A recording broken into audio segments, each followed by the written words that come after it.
로렌 바콜이 세상을 떠나기 1년 전 어느 여배우도 시도하지 않았던 초상화를 찍었다. 그녀는 최소한의 화장만 한 채 포즈를 취했고 사진작가에게 자신의 얼굴 전체를 보정하지 말라고 했다. 그리고 이 사진은 어떤 이에게는 충격으로 다가왔고 어떤 이에게는 슬픔을 느끼게 만들었다. 바콜은 주름을 제거하는 성형수술을 거부했고 그 은한 보톡스도 하지 않은 채 자연히 원하는 대로 놔두었다. 그래서 여든이 넘어서도 사진기 앞에 서는 걸 두려워하지 않는 멋진 배우라는 찬사를 받기도 했다. 바콜은 무성영화 시대부터 텔레비전 시대의 새벽까지 번성했던 스튜디오 시스템의 마지막 주요 스타 중 한 명이었다. 스튜디오 메이크업 아티스트들은 그녀의 트레이드 마크인 두꺼운 눈썹을 뽑아내려 했고 고위 관계자들은 고르지 못한 치아를 교정하고 헤어라인을 깎도록 요구했다. 하지만 바콜은 이 모든 걸 다 거부했다. 이것은 비비안 리와 리타 헤이워드도 견뎌낸 표준 관행이었다. 바콜은 당시 할리우드에서는 좀처럼 볼 수 없는 반항적이고 저항적인 10대의 신인 배우였다. 1940년대 험프리 보가트와 공연한 일련의 필름 누아르 영화를 통해 스타덤에 올랐던 로렌 바콜은 1924년 9월 16일 뉴욕 브루클린에서 태어났는데 부모는 모두 유대인이었다. 바콜이 5살이었을 때 아버지는 가족을 버리고 떠나 어머니와 함께 살았다. 그래서 부유했던 삼촌의 지원으로 뉴욕의 사립학교인 줄리아 리치먼 고등학교를 졸업했다. 어릴 때부터 연극에 매료된 바콜은 극장 안내원으로 일하다가 이후 단역으로 연극에 출연하기도 했다. 키가 174cm였던 바콜은 백화점 모델로 일하던 중 한 편집자의 눈에 띄어 18세이던 1943년 하퍼스 바자 3호로 표지 모델이 됐다. 이것은 그녀의 인생을 완전히 바꾸는 계기가 됐는데 할리우드 제작자이자 감독이었던 하워드 혹스의 아내가 잡지 커버를 보고 남편에게 바콜의 스크린 테스트를 제안했다.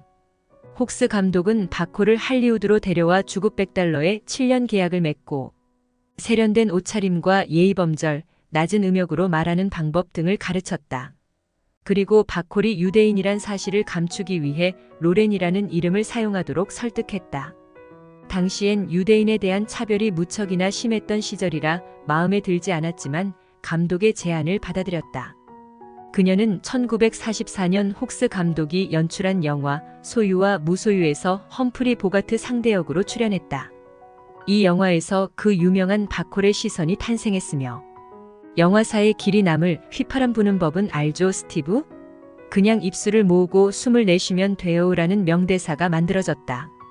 보가트는 바콜이 카메라 앞에서 편안함을 느낄 수 있게 농담을 했고 촬영이 시작된 지 3주가 지났을 때 두 사람의 관계는 사랑으로 발전했다. 바콜이 탈의실에서 머리를 빗고 있을 때 보가트와 첫 키스를 나눴다. 바콜은 아버지의 부재로 나이가 많은 보가트의 매력을 느꼈으나 주위에 이들의 사랑을 반기는 사람은 아무도 없었다.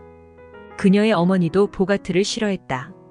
술꾼의 나이 많은 귀여운 남성을 좋아하는 딸이 무슨 생각을 하고 있는지 모르겠다고 소리쳤다. 거기다 이들의 불륜 사실을 알게 된 혹스 감독은 바콜에게 촬영이 끝나면 보가트가 너를 버릴 것이라고 말했다. 그는 심지어 계속해서 보가트와 만난다면 바콜을 B급 스튜디오에 팔아버리겠다고 협박했다. 그럼에도 보가트와 바콜은 이 모든 걸 극복하고 1945년에 결혼해 아들 스티븐과 딸 레슬리를 얻었다. 보가트는 46세에 처음으로 아버지가 되었다. 이 시기 바콜은 보가트와 빅슬립, 다크 패시지, 키라르고 등의 걸작을 남겼다. 하지만 바콜이 결혼하자 화가 난 혹스 감독은 워너브라더스에 그녀의 계약서를 팔아버렸다. 이후 워너에서 안겨주는 배역이 마음에 들지 않았던 바콜은 출연을 거부했고 워너는 바콜을 데리고 있는 동안 무려 12번이나 출연을 정지시켰다.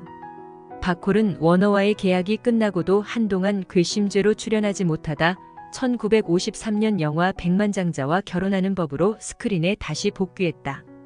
이 영화에 함께 출연한 마를린 먼로와는 전혀 다른 개성 있는 연기로 인기를 얻은 바콜은 1956년 록 허드슨과 공연한 바람에 쓴 편지에서도 냉소적이면서도 지적인 연기를 펼쳐 팬들의 사랑을 받았다.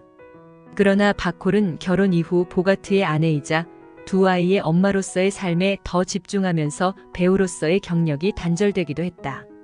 훗날 바콜은 보가트와 결혼하지 않았다면 배우로서 더 성공했을 거라고 말했다. 그럼에도 그와의 결혼은 결코 후회하지 않는다고 덧붙였다.